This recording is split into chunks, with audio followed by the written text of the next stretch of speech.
The overall goal of the hypoxic-ischemic neonatal brain injury surgery, followed by cognitive and motor testing, is to have a mouse model to study such injuries and related brain damage.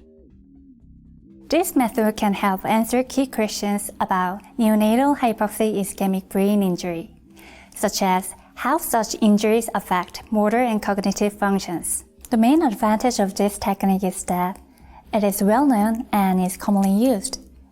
It is also a preclinical model for cerebral palsy and neonatal strokes. Generally, individuals new to this method will struggle because the unilateral right carotid artery is difficult to identify.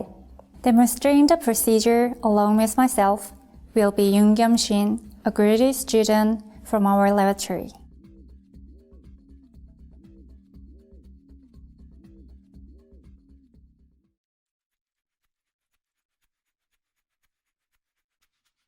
After anesthetizing at least 5 P7 mouse pups, position a pup under a dissection microscope with the abdomen up. Then, clean the neck with alcohol. To begin the surgery, use scissors to make a 0.7 mm incision into the neck.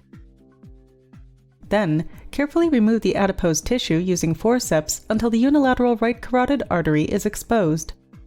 Next, using a 5/0 suture, ligate the unilateral right carotid artery. Now, suture the incision in the neck with 5/0 nylon and sterilize the incision. Then, allow the pup to recover in a 37°C hypoxic chamber with the lid open for about an hour. Place another surgically manipulated mouse into the hypoxic chamber to recover.